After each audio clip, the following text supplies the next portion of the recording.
আসসালামু আলাইকুম এভরিওয়ান। শুভ জানাচ্ছি নতুন আরো একটি ক্লাসে। আজকের ক্লাসটি হচ্ছে 5.4। তো আজকের ক্লাসে আমরা দেখাবো মন্দন কি এবং মন্দনের রিলেটেড কিছু ম্যাথ।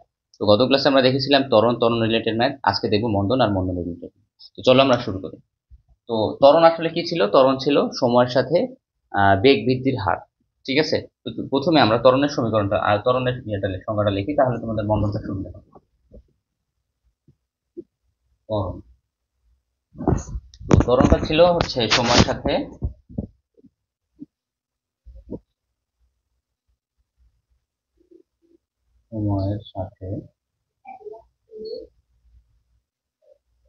বেগ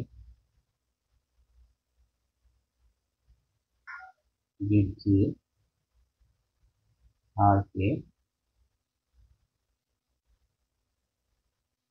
ত্বরণ বলে। তো এখন অনেকে দেখবা লেখে যে সময়ের সাথে বেগ পরিবর্তনের হারকে ত্বরণ বলে।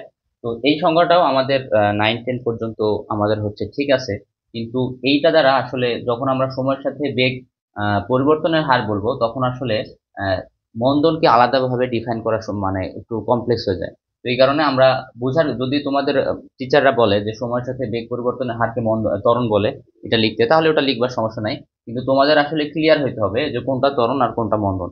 এই কারণে আমরা এই ডেফিনেশনটা নিচ্ছি যে সময়ের সাথে বেগ বৃদ্ধির হারকে ত্বরণ বলে, আর মন্দন হচ্ছে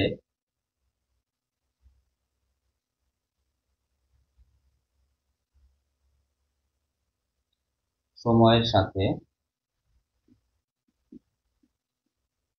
বেগ হ্রাসের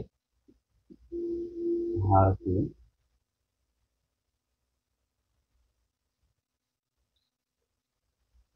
মন্দন। তো দুটোকেই আসলে এ দ্বারা প্রকাশ করা হয়। এ ফর অ্যাক্সিলারেশন, এটা হচ্ছে পজিটিভ অ্যাক্সিলারেশন, এটা হচ্ছে নেগেটিভ অ্যাক্সিলারেশন। তো এইটার আসলে এই দুইটার মধ্যে পার্থক্য কি তোমরা সংজ্ঞার মাধ্যমে বুঝতে পারবা। যে সময় যত যাত্রা শুরুর পর যদি বেগ বৃদ্ধি পায় তাহলে হবে ত্বরণ, আর যাত্রা শুরুর পর যদি বেগ হ্রাস পায় তাহলে হবে মন্দন। তো যদি দেখো যে এরকম উদ্দীপক বর্ণনা করা থাকে যে একটি গাড়ি স্থির অবস্থা থেকে যাত্রা শুরু করে এবং যাত্রা শুরু 10 সেকেন্ড পর তার বেগ হয় 50 মিটার/সেকেন্ড। তার মানে কি সময়ের সাথে আস্তে আস্তে করে বেগ বাড়তেছে। তো সেক্ষেত্রে গ্রাফটা কিরকম হবে? তো সেক্ষেত্রে দেখো গ্রাফটা হবে এরকম, যে সময়ের সাথে আস্তে আস্তে বাড়তেছে। ঠিক আছে? তো এই যে আস্তে আস্তে সময় বাড়তেছে, ধরো 5, 10, 15, তো আস্তে আস্তে বেগও বাড়তেছে। এখানে ধরো 10, এটা হচ্ছে 20, এটা হচ্ছে 30। তো দেখো আস্তে আস্তে এই বেগটা কিন্তু বাড়তেছে। এদিকে যদি বেগ দিই আর এদিকে যদি সময় দিই, তাহলে আস্তে আস্তে বেগ বাড়তেছে। এটা হচ্ছে আহ ত্বরণের যে গ্রাফ সেটা। তো আর যদি তুমি দেখো যে আস্তে আস্তে বেগ হ্রাস পাচ্ছে, এদিকে ভি, এদিকে যদি কি, যে সময় যত যাইতেছে বেগ তত হ্রাস পাচ্ছে, তাই না? যে ধরো এইটা হচ্ছে 0 সেকেন্ড, এটা হচ্ছে 5, এটা হচ্ছে 10, এইটা হচ্ছে 15। তো সময় যত যাচ্ছে, 0 সেকেন্ডে বেগ কত ছিল? 0 সেকেন্ডে বেগ ছিল সব থেকে বেশি। এটা যদি 10 হয়, 20, 30, 40। দেখো যখন যাত্রা শুরু করে তখন এর বেগ ছিল, মানে যাত্রা শুরু বলতে আসলে কি বোঝায়? যে যখন থেকে আমি চিন্তা করা শুরু করতেছি, যখন থেকে একজন আহ প্রসঙ্গ কাঠামোর ধরো একজন বালক ওই গাড়িটিকে পর্যবেক্ষণ করা শুরু করলো, সেইটাই হচ্ছে তোমার আদি বেগ। ঠিক আছে? t=0 সময় সে যখন থেকে পর্যবেক্ষণ করা শুরু হয়, সেই সময়টা হচ্ছে t=0। এবং সে যখন পর্যবেক্ষণ করা শেষ করে, তো সেই সময়টা হচ্ছে তার। ঠিক আছে? তো এই কারণে বলা হয় যে সবকিছুই আমাদের ফিজিক্সে বা তোমার সায়েন্সের ক্ষেত্রে কোনো কিছু সাপেক্ষে চিন্তা করা হয়। তো এই ক্ষেত্রে একজন বালক দেখলো যে গাড়ি স্থির অবস্থায় দাঁড়িয়ে ছিল, সে যাত্রা শুরু করে। যাত্রা শুরু কর 15 সেকেন্ড পর তার বেগ হয় 40 মিটার/সেকেন্ড। তাহলে সে বলবে অবশ্যই এর মধ্যে একটু ত্বরণ আছে। কি ত্বরণ আছে? অবশ্যই, মানে সময়ের সাথে বেগ বৃদ্ধি পাচ্ছে। আর এক্ষেত্রে কি হলো, একজন বালক স্থির অবস্থায় বসেছিল, আহ একজন হয়তো দোকানে বসেছিল, সে দেখলো যে দূর থেকে একটা গাড়ি আসতেছে, এসে আহ রেল লাইন দেখে বা অন্য রাস্তা পারাপার একজন যাত্রীকে দেখে হঠাৎ সে ব্রেক করে। তার মানে কি দেখতেছে, উচ্চ গতি সম্পন্ন একটা গাড়ি এসে হঠাৎ তার সামনে থেমে গেল। তার মানে কি সময়ের সাথে সাথে সেই স্থানে তার বেগটা হ্রাস পাচ্ছে। তো সেইটাকেই আমরা বলবো মন্দন, আর এই ঘটনাটা আমরা বলবো ত্বরণ। তো এইটাই ছিল ত্বরণ আর মন্দনের মধ্যে বেসিক ডিফারেন্স। তো এরপরে আমরা হচ্ছে ম্যাথে চলে যাব। তো এক্ষেত্রে তোমার অনেক টিচার এখানে সূত্রগুলোরও পরিবর্তন করে দেয়, যে V equals to U plus এটির জায়গায় যেহেতু ত্বরণ মানে হচ্ছে নেগেটিভ এক্সিলারেশন, তো সেক্ষেত্রে এর সামনে সবগুলা নেগেটিভ করে দেয়। তো এর সামনে নেগেটিভ করে দিলে কি আসে, V equals to U plus এটি, এটা ছিল আমাদের মেইন সূত্র। তো এখানে যদি আমরা নেগেটিভ করে দিই তাহলে দেখো কি আসে, V equals to U minus এটি। তো সেক্ষেত্রে তারা বলে যে এটা হচ্ছে মন্দনের সূত্র। তো আমরা আসলে এই দিকে মাথা দিতে যাবো না, এদিকে মাথা দিতে গেলে অনেক সময় ভুল হওয়ার সম্ভাবনা থাকে। তো আমরা সব সময় পজিটিভ সূত্র ধরে অঙ্ক করব। আমি বলেছি যে গতির যত সূত্র আছে এই ফিজিক্সের, তো সবগুলা আমরা হচ্ছে এই 4টা সূত্রের মাধ্যমে করব। যখনই আমরা দেখবো যে সময়ের সাথে বেগ হ্রাস পাচ্ছে, তখন আমরা জাস্ট এর মানটাকে ঋণাত্মক করে দিব। ঠিক আছে, এর মানটা বসানোর সময় ঋণাত্মক বসাবো। যদি ধরো যে এখানে এর মান আসে 5 মিটার/সেকেন্ড স্কয়ার, তখন আমরা মন্দনের ক্ষেত্রে যখন দেখবো যে বেগ হ্রাস পাচ্ছে, তখন আমরা শুধু লিখবো এর মান -5 মিটার/সেকেন্ড স্কয়ার। এটা লিখে এইখানে মান বসাবো। এই সূত্র আমাদের সেম থাকবে, শুধু মানটা আমরা মাইনাস বসাবো। তাহলে আমাদের অঙ্কটা ঠিক থাকবে। ঠিক আছে, তো কখনোই আমরা এই গতির সমীকরণকে চেঞ্জ করব না। যদি কোনো টিচার এইভাবে শিখায়ও, শিখে রাখবা। কিন্তু যদি তুমি দুইটাই অ্যাপ্লাই করতে চাও, অনেক সময় ভুল হওয়ার সম্ভাবনা থাকে। এই কারণে আমরা সবসময় চেষ্টা করব, বা আমি পার্সোনালি চেষ্টা করি, আমি আসলে এত কমপ্লেক্স জিনিসগুলো বুঝি না। এই কারণে সবসময় চেষ্টা করি সিম্পলি কোনো একটা জিনিসকে রিপ্রেজেন্ট করার এবং সিম্পলি সেটা সলভ করা। ঠিক আছে, তো চলো এই এই বিষয়ে যদি দু একটা ম্যাথ দেখি, তাহলে তোমরা পজিটিভ ত্বরণ আর নেগেটিভ ত্বরণের মধ্যে পার্থক্য বুঝতে পারবে। এবং আমি যেভাবে বললাম যে এই 4টার মাধ্যমেই আমরা সকল মন্দনের সূত্রগুলো সমাধান করতে পারি, প্রবলেমগুলো, সেটা কিভাবে করা সম্ভব সেটা আমরা তাহলে দেখে ফেলি। তো এইটা হচ্ছে তোমাদের একটা আমরা মন্দনের ম্যাথ নিয়েছি। এই ম্যাথটা হচ্ছে তোমাদের বইয়ের, আমি ইমিডিয়েট পিডিএফটা নামাইলাম। পিডিএফটা হচ্ছে 52 পেজের এই ম্যাথটা, পেজ নাম্বার 52, তোমাদের দ্বিতীয় অধ্যায়। চলো ম্যাথটা দেখি কিভাবে সলভ করা যায়। দেখো ম্যাথটা কি বলতেছে, একটি গাড়ি 60 মাইলস/আওয়ার বেগে চলমান অবস্থায়। তার মানে প্রসঙ্গ কাঠামোতে তোমার একজন বালক যখন গাড়িটিকে পর্যবেক্ষণ করা শুরু করে, তখন গাড়িটি কত ছিল, 60 মাইলস/আওয়ার বেগে ছিল। তার মানে t=0 সময় 60 মাইলস/আওয়ার বেগে গাড়িটি চলমান অবস্থায় ছিল। তারপরে সে দেখে, সে বসে আছে, সে বসে থাকা অবস্থায় দেখে গাড়িটি হঠাৎ বন্ধ হয়ে যায়, গাড়িটির ইঞ্জিন বন্ধ হয়ে যায়। তারপর ইঞ্জিন বন্ধ হওয়ার 5 মিনিট পর গাড়িটি থামতে সময় নেয়। ঠিক আছে, তো গাড়িটির এখানে প্রশ্ন হচ্ছে গাড়িটির মন্দন কত। তার মানে কি, t=0 সময়ে গাড়িটির বেগ ছিল কত, বালকটি যখন পর্যবেক্ষণ করা শুরু করে t=0 সময়ে গাড়িটির বেগ হচ্ছে 60 মাইল/আওয়ার। এবং যখন তোমার হচ্ছে গাড়িটি থেমে যায়, থেমে যাওয়ার সময় কত ছিল, t=0, t=5 মিনিটে, 5 মিনিটে গাড়িটি হচ্ছে যার শেষ বেগ হয়ে যায় 0। ঠিক আছে, চলো আমরা ফার্স্টে আমাদের প্রথম স্টেপ কি ছিল, যে আমরা কি কি ইনফরমেশন আছে সেগুলা লিখে ফেলবো। তো লিখলাম, দেওয়া আছে আদি বেগ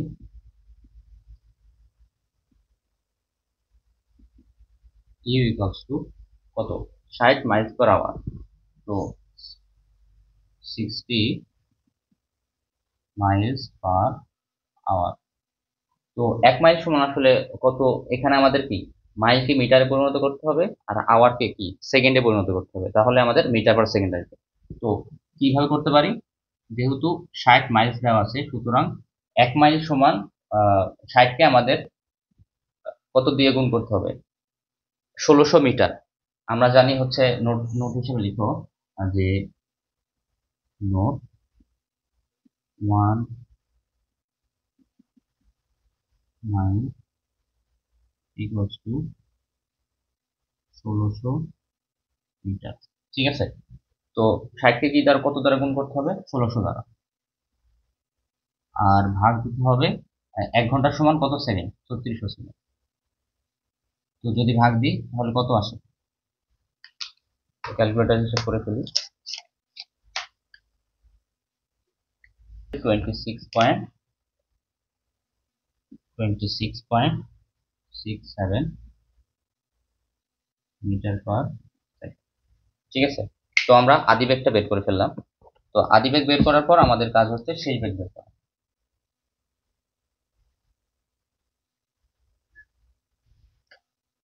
শেষ বেগ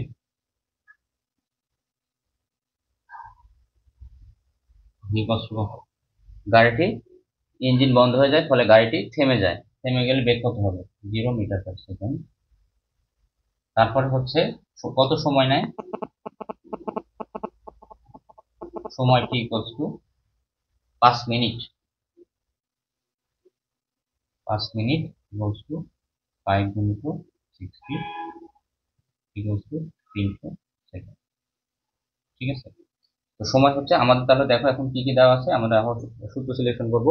ভি দেওয়া আছে, ইউ দেওয়া আছে, টি দেওয়া আছে, আর আমাদের ত্বরণ বা মন্দন বের করতে হবে।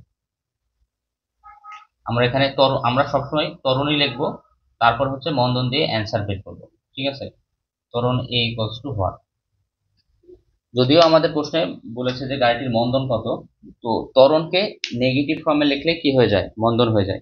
এই কারণে আমরা সবসময়, যেহেতু আমরা এই 4টা সমীকরণ বেশি, এই অধ্যায়ে আর কোনো কিছু মনে রাখবো না, এই কারণে আমরা জাস্ট এই সূত্রগুলো, এই সমীকরণগুলোর মাধ্যমে আমরা সকল ম্যাথ সলভ করব, এবং তারপরে আমাদের প্রয়োজনীয় যে জিনিসগুলো সেগুলোকে ট্রান্সফর্ম করব। কিন্তু যদি আমরা প্রত্যেকটা টার্ম আলাদা আলাদাভাবে মনে রাখতে যাই, দেখা যাবে যে তোমাদের হচ্ছে যখন তোমরা বই শেষ করবা, তখন অনেক কিছু তোমাদের মাথায় রাখতে হবে, তখন তোমরা সবকিছু গুলিয়ে ফেলতে পারো, বা এবং ভুল হবার সম্ভাবনা সেখানে বেশি থাকে। তো আমি যেটা করি, আমি হচ্ছে আমার বেসিক জিনিসটা মনে রাখি, তারপর হচ্ছে কনভার্সন করি। ঠিক আছে, তো চলো আমরা এখন শুরু করি। আমরা জানি V equals to U plus L T. ঠিক আছে, তো ভি এর মান কত? প্রথমে আমরা হচ্ছে এখানে এ কে বের করবো, তো এ ফর্মে নিয়ে আসি, V minus U divided by, তোমরা টি। ঠিক আছে, তো তোমরা অলরেডি আমার যতটুকু ধারণা যে তোমরা আগের ক্লাসগুলো দেখলে এতটুকু পর্যন্ত খুব সহজে করে ফেলতে পারো, তো আমি এক লাইনে লিখে ফেললাম। চলো এখন মানগুলো বসাই। এখানে ভি এর মান কত? 0। ইউ এর মান কত? ইউ এর মান আসবে হচ্ছে তোমাদের এই তো 26.67। এরপর হচ্ছে সময় কত হচ্ছে? 300 সেকেন্ড। তো এটা যদি ক্যালকুলেটরে বসাই আমরা,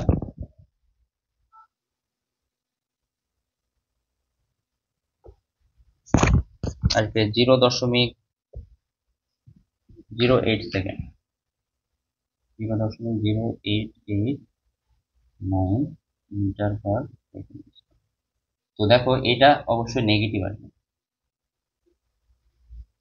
কারণ যদি নেগেটিভ কোনো কিছুকে আমি পজিটিভ দ্বারা ভাগ করি, অবশ্যই হচ্ছে নেগেটিভ আসবে।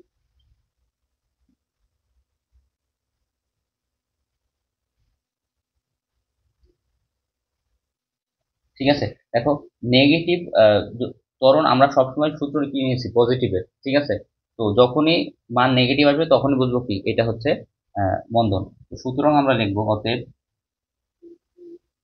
মন্দন 0.0889 মিটার পার সেকেন্ড স্কয়ার। এখানে কিন্তু আবার ত্বরণ লিখলে ভুল হবে, বা মন্দন লিখে যদি সামনে মাইনাস দাও তাও ভুল হবে। মন্দন মানে, মন্দন শব্দটাই হচ্ছে, এই জিনিসটাই হচ্ছে নেগেটিভ ওয়ার্ড। ঠিক আছে, মন্দন বলতে বোঝায় যে হচ্ছে ঋণাত্মক ত্বরণ। সুতরাং মন্দন বলার পর তুমি যদি আবার মাইনাস দাও, তাহলে অ্যান্সারটা সম্পূর্ণ উল্টে যাবে। মন্দন যেহেতু একটা নিজেই নেগেটিভ ওয়ার্ড, সুতরাং এখানে জাস্ট সংখ্যাটা লিখলেই হবে। বোঝা গেল?